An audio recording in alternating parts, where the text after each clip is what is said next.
Okay, so for week 7, spring 2022 anime, the shows continue. I've been liking it. I started watching a new show actually that I've been avoiding, Dancer. So it's like a Mappa production, pretty good quality, pretty decent. I was kind of avoiding it because it was just about ballet, and I'm like, okay, I'll watch it later. But yeah, I gave it a chance now, and then it's like there's 8 episodes deep. It's pretty good.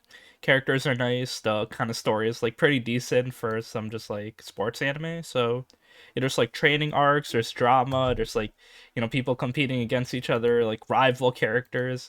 So it's all pretty good. The character designs are pretty neat. There's like unique romance plot lines, so it doesn't really feel generic. Just feels like nice new. The story basically follows this dude Junpei who kind of really liked ballet at a young age. The thing is, his dad died like early, and then he basically had to become a man, as someone said. So basically, he just does manly things instead of ballet, which he liked to do. So yeah, he's more of like martial arts and sports, like he's in the soccer team, instead of like pursuing his passion of ballet. So he kind of forgot about it. Then in high school, he sees this girl Miyako who kind of ropes him into ballet because she sees that he can actually do some of these moves. So yeah, he kind of rekindles his interest in ballet. We see they're like preparing for like this big ballet thing where he's gonna be the prince. So he's basically like started off as the star. The thing is that like okay, so he has to practice a lot. We see like the ballet teacher, which is Miyako's mother. She has some like hidden agenda or something. So she's a good teacher, but slightly evil. Also, we see Ruo, who's kind of like the main rival guy. So he's like a bit taller than Junpei. He's really skilled at ballet. No flaws. The issue is like kind of his grandma abused him a bit. So yeah, he just like kind of quit on ballet. But then Junpei kind of like overtook him, I guess. So I guess they have like a competition who's better. So it's basically a rivalry between them. We see a lot of cool characters. Them kind of like practicing, hanging out with girls, doing a lot. So yeah, there's like a lot of cool characters. Very solid story. So yeah, each episode's like very nice to watch. One thing I did call it a sports anime. It's not really. It's more of like high school drama type of thing. And ballet is like the main kind of plot story point thing. So yeah, very solid anime. I do recommend it. It's like very interesting. I did not expect to give this ballet anime a chance, but I did, and I'm glad I did. So it's a pretty good watch that I want to mention this season. And yeah, let's talk about some other animes. Alright, so let's talk about Spy Family, episode 8. So, very tense episode because Yuri visits. So, he's the brother of Yor, and he just wants to approve the marriage or not. Yor was keeping it a secret for 1 whole year, so yeah, it's pretty bad. Thing is, we see Yuri, he actually is part of like the Secret Service, so he's like, pretty evil. Even though he's kind of like cute and innocent, he's just like this like a big sadistic dude that tortures people, so yeah, he just wants to protect the nation. We realize that his target is Twilight. He's like public enemy number one in this country. So, damn, it's like, bro, he's married to your sister now. Isn't that kind of funny? So yeah, Yuri really loves his sister though, cause she like took care of him when he was younger. So yeah, he just doesn't want to approve the marriage. The thing is, as this whole meeting goes down, Yor and Lloyd they get kind of awkward when they touch hands. So Yuri's like, "Wait, that's kind of sus. Why are you so awkward? You've been married a whole year." So then they have to prove it by kissing. So yo, what a sick kind of like cliffhanger though, where they like kind of hover over each other, and then they have to kiss. But then we just like end the episode there. So like, are they gonna kiss? Probably some hijinks are gonna happen. But yeah, it was like pretty funny, pretty sick episode. We meet a new character, just like the whole dynamic changes. So yeah, just like more crazy pop off shit might happen. But yeah, basically Lloyd kind of knows who Yuri is now, so he wants to keep him close. So this is all part of the mission. So yeah, it's going smoothly. Anya's asleep, so she didn't really appear too much in this episode. But yeah, like this family's just like getting bigger and more wild. All right, now for Shield Hero season 2, episode 8. So yeah, pretty chill episode. They kind of go around the new isekai world, Naofumi and his party, with the hunting hero Kizuna. So yeah, they're out here trying to like do things, get money, explore. So we kind of like go in this like new isekai place. There's like a village. It's kind of like looks like Japan basically. We see people wearing like the similar outfits and stuff. So yeah, that's cool.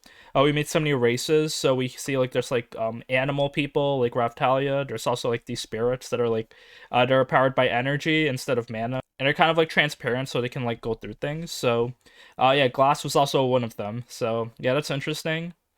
We just meet some more races. There's also like these crystal people with like magical powers. So yeah, there's all these things. So yeah, after just like random isekai things, they kind of like go fast travel somewhere. They find the hourglass. The thing is, they kind of like go into like this fight. So the fight scene was like pretty shit tier. But then after that, we kind of end on a cliffhanger where everyone gets teleported. But then like as like people are capturing them, Raftalia actually like stops getting teleported for some reason. So now she's stuck with like all these enemies trying to capture her and like the big evil dude that might like experiment on her, and then like Naofumi and his party are just like gone. So yeah, Raftalia's by herself. So yeah, I guess we end the episode there. It's kind of sad because you don't want to hurt poor Raftalia. She's the best. So I guess we gotta protect her. Maybe like something's gonna happen. Like the good guys will show up. We haven't seen Philoette either, so I hope they didn't forget about her. Like she probably might help Raftalia too. So yeah, a lot of things might happen. But yeah, pretty solid kind of like just chill like exploration episode with some good cliffhanger at the end. We meet some new races, see some new things. The one bad thing is that the fight scenes were like, pretty bad, but it's like, it's whatever, isekai stuff. So yeah, the show goes on. All right, now for Summertime Render, episode 7. So, cool action this episode. We kind of like fight some things. So, yeah, Shinpei meets Nagumo, and she kind of like gives him the rundown on the shadows and everything, her research. And then Shinpei like tells them they only have like 2 days to like stop everything before the whole island gets like covered in shadows. Realize that Nagumo, her brother died 14 years ago, so that's why she kind of left the island. But now she's back, so the shadows are targeting her again. We realize that like the shadows, they target families, so once they like kill one person, they're gonna not stop until they kill the whole family. Also, we see that once you turn into a shadow, you can't like get turned to a shadow again. So if you can kill your shadow, you're kind of immune to like becoming a shadow again, which is pretty interesting. It just means that like if you give everyone shadows, then and you kill their shadows, then they'll be cured and the sickness will be gone. So it's kind of like natural like herd immunity, I guess. The issue is like killing the shadows is kind of hard, so you need like actual like skills and weapons because they actually like move pretty fast. We see Nagumo. She also has two personalities inside of her. So we see her dead brother is actually kind of living inside of her, so like they kind of split personalities when she has to fight. So yeah, the brother's kind of like a cool badass version, and the sister's kind of like the smart version. So yeah, they go hunt Shiori first and her family, and then because Shiori got away in the original timeline, so they try to kill her. And yeah, they do hunt her down. So we see Nagumo just like with the sledgehammer doing some cool sledgehammer combos. It's pretty good. Shiori runs away, so they kind of like shoot her with nail guns, and then if you shoot the shadow 3 times, you're kind of stunned. So they kind of try to interrogate her, but she doesn't really give any useful information. So they kill her. So yeah, we got that down. So the next part of the hunting shadows, they got to kill the shadow Mio, who's pretty dangerous. So yeah, they kind of like camp out outside of Shinpei's house and try to like stake out. Shinpei goes in a house and he tries to live the day normally. So he was cooking food. Mio goes like takes a shower. The thing is, we see Ushio now. And yeah, Ushio's not supposed to be here, so she's supposed to be dead, first of all. But yeah, now she shows up at the house and she's like hungry. So she's like quirky and funny, but like the thing is she's also a shadow, so no one really trusts her besides Shinpei. So yeah, we end the episode there with just Ushio showing up out of nowhere. She's probably gonna be part of the party since she's like a good person, but yeah, it's gonna be like weird and awkward trying to explain everything. So yeah, I'm really digging the action scenes, and then the story's progressing pretty well. So yeah, good episode. All right, now for Aharen-san episode 9. So yeah, a lot of cool skits. The first one, we see Raido gets sick, and when Raido gets sick, he looks like this Bishonen character. He looks so hot. Everyone's kind of fainting around him. They're just like, oh my god. But then Raido's like too hot, so he just like goes back home. So it's just like a randomly funny moment. It's whatever. It's very quick, and then yeah, it's over. Thing is, Raido spreads the sickness to Aharen, so she doesn't show up to school the next day. So and that's when he has to like go back to her house, give her some printouts and everything. So he wants to kind of make her feel better. The thing is, Raido sees Aharen's little sister on the street, who's actually taller than her. She's a bit tsundere. She kind of like makes him go home with her. Tries to like have her give her things. We see that Raido sees that Aharen's little sister actually cares about Aharen too, so he tries to include her as well. So they all have kind of like a big like 3 family get together. Also, we see Aharen's little brother as well, so they're kind of like hanging out with Raido. So we see the whole family's there. Aharen's just like kind of clone siblings, and then yeah, they're all kind of weird, but yeah, overall they all like Raido, so the whole fam is into it. Yeah, this is a comedy anime, but it's also a romance anime, so yeah, the romance is going on. So besides that, another cool episode. Comedy is solid, and then people are just getting closer and closer to each other. And then yeah, Raido's just being a Chad as always. Alright, so for Kaguya-sama season 3, episode 8. Pretty cool episode. Kage actually gets like very emotional here, so it was like pretty powerful. Besides that, yeah, in the beginning, it's like pretty funny because Miyuki has to go to his little sister's school to the culture festival. So yeah, he's going to Kei-chan's school. The thing is, he has like no clothes to wear. All his clothes are kind of like outdated, like punk rocker, hot topic type shit. So yeah, Kay just kind of like bullies him and gives him better clothes, gives him like a better fashion sense, I guess. So it's pretty funny, seeing like the sibling relationship. So he goes to Kay's school wearing like cool clothes, and then Kay's classmates actually like compliment him. So yeah, Kay just like feels really like happy like supporting her brother. After that, Kaguya gets like really emotional. First, Tsubame gives her like this magic charm that makes it so if you give it to someone that you like, then you're like kind of destined to like go out with the person. So yeah, it's like kind of like part of the story. Kaguya doesn't really believe it, but then like she actually does believe it. So yeah, she kind of gets lovesick and wants to confess to the president, but it's really hard to confess your feelings. So she talks to Hayasaka about it. Hayasaka's like also like confused. So yeah, they don't really know what to do. Kaguya wants to confess, but it's hard to confess in general. So yeah, that's the whole point of the story. If like it was so easy to confess, the anime would be over by now. But yeah, basically, just like everything's kind of building up upon this culture festival. We'll see what's gonna happen. Probably some big things, big romance moments will happen. So yeah, we'll see. The romance is progressing, the plot is progressing, and it's like a lot of like kind of cool things to kind of like end their school life because yeah, they're almost like trying to graduate. So yeah, it's pretty crazy. And now for the Demon Girl Next Door, episode 7. Pretty funny skits here this episode, pretty solid. So, beginning we have like the zombie apocalypse scene where Shamiko was just like dreaming about the zombie apocalypse. So it's supposed to be a recap episode, but I kind of liked it. It was they kind of like flipped it on us. It wasn't a recap. It was just like kind of like a meme. So yeah. Besides that, there was also Shamiko she needs a day off because like everyone's like, oh, you're working too hard during your summer vacation.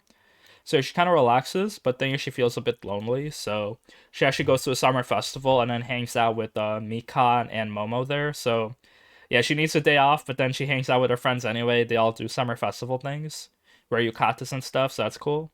And then after that, they have to do summer homework. So Shamiko and Momo are stuck doing summer homework. Momo does her homework pretty fast, but then Shamiko is like, doing it slowly. So yeah, Momo's kind of forcing her to do it faster, so they get to go to the zoo and stuff. So yeah, pretty solid, pretty funny. The story goes on, and yeah, I'm really enjoying the season. Alright, and now for Love After World Domination, episode 8. So here we meet a new classmate of Decime. A new girl shows up. She has pink hair, really cool. And then she kind of bullies Decime, which is pretty funny, but Decime kind of lets it slide. So yeah, Decime's pretty like innocent in school. So then yeah, this pink-haired girl is like actually the main character because I realized that she's actually the Heat Princess, which is she's working with Decime. But then she wears like this big body armor, so no one really recognizes her. And she's also in love with Decime. So like, she keeps bullying her because like she's in love with her, and then she's also trying to compete with Fudo. Thing is like Fudo is like he's Fudo, so no one really hates him. So yeah, instead of like fighting him, she actually like asks him like she actually like kind of competes against him. So she's like, "All right, I'm gonna steal Decime away from you if you're not careful." So yeah, a new competitor appears. So it's kind of like similar where Pink Gelato is trying to take Fudo away. So yeah, the Heat Princess is trying to take Decime away. So it's pretty cool. It's also pretty funny that all the princesses go to the same school together. So yeah, small world, I guess. And I really like the mix of like romance within like these two like evil and hero groups. After that, they kind of go to Decime's apartment to study. Pink Gelato and Decime and Fudo. Thing is that Fudo and Decime are really smart, so they try teaching Pink. But then yeah, they're just like really bad teachers. They really go well, so Pink leaves. And so it's like Decime and Fudo by themselves in Decime's apartment. Wow, so cool, so cute. Thing is, while they get the moment alone to each other, the dad comes in. He rings the doorbell while Fudo's trapped in there. I think Decime's room has some windows though, so he could escape. But yeah, the issue is the dad is there. So what's gonna happen? Is Fudo gonna hide? Is he gonna leave? They only have like a few seconds to decide. So yeah, pretty funny cliffhanger. But yeah, the cliffhangers in this anime, they're not really like that like important. So it's just probably gonna result in just like some comedic moment as we continue the season. But yeah, pretty solid. I love like all the new characters we're meeting. They're very cool. Waifu designs are insane in this anime, and yeah, just like the romance continues. So Fudo and Decime, the power couple, no one can really separate them so far. All right, and now for Birdie Wing Golf Goal Story episode 8. Damn, pretty intense episode. This was kind of like it felt really good because it's like kind of like the ending to like the first half, I guess. So basically, we see Eve versus Rose. So we see Rose has a prosthetic arm that kind of shattered when she was making power shots because yeah, it's hard on your wrists. But then yeah, Rose is like, going hard. And then we just get all of Rose's backstory. So yeah, she worked with like the dude Leon, I think, that like taught her golf, and then she was like pretty good. She was like a prodigy. The thing is like she went to the underground betting life, and then she lost the golf game, and then they cut her arm off. Leon rescued her. The issue is that he kind of like found a new apprentice in Eve, and then he ditches Rose. So yeah, she got her arm cut off, and now like her master left her. So goddamn, I guess this is why she's like pretty competitive. And then yeah, she kind of regrets her underground life, and then she sees like Eve living, like doing like kind of like Eve is like, I don't fucks with the mafia, bro. So then Rose kind of like wants to pass down the legacy onto Eve. The thing is like to do that, she has to have like Eve beat her, of course. So yeah, Rose almost like she kind of hits the last shot, one arm shot, almost makes the birdie, almost makes the hole in two. But it kind of like bounces a little bit and misses the hole. So then Eve is trying to get it because if she does the hole in two, she wins. But if she does the hole in three, then like the match continues. So Eve is just like no holds barred. She's like, this is gonna be my last shot, win or lose. So then she takes the pitching wedge, which I think is like kind of the straight line medium power one. So yeah, I don't know much about these golf wedges, so please forgive me. Anyway, she hits the ball, and then we kind of like cut it there. So we don't know if it went in or not until the end credits where they showed us. But yeah, it's yeah, Eve wins for all intents and purposes, and then yeah, she like kind of escapes. She gets so much money because she like won this mafia bet. And then yeah, her and her team, they're out here, her like kind of refugees, and they go live their new life. I guess they kind of own a mansion and everything. So yeah, they're living good. Thing is, we realize that Eve gets her life targeted by the other mafia girl, and then so her and Rose, their both lives are targeted. So yeah, Eve realizes that she has to leave. So it's kind of like a farewell because Eve leaves her current family to go look for Aoi. So I guess that's cool because I was wondering how Aoi would get involved in this anime. And then yeah, that's here. Just like Eve finishes the mafia chapter of her life, and then now goes to like I guess the competitive golf scene. So yeah, Eve is taking the next step of her life. She becomes rich, and now she's like gonna go for competitive golf against Aoi. Thing is, we see Rose now. She's kind of like hunted down by the mafia. So yeah, Leon talks to her, but then Leon doesn't really care about her anymore. And then yeah, she obviously regrets her life. So yeah, now like the mafia finds her and they shoot her down. So goddamn, there's murders in this anime, cool golf competitions, waifus, money, power. So yeah, it's kind of crazy. Rest in peace to Rose. She was, I guess, a cool kind of villain character, and now she got taken down. So yeah, now Eve is going to the next chapter in her life. It's pretty cool, pretty solid. Just like new golf shit every week. So yeah, it's out here. And now to end it off with a couple of Cuckoos, episode 6.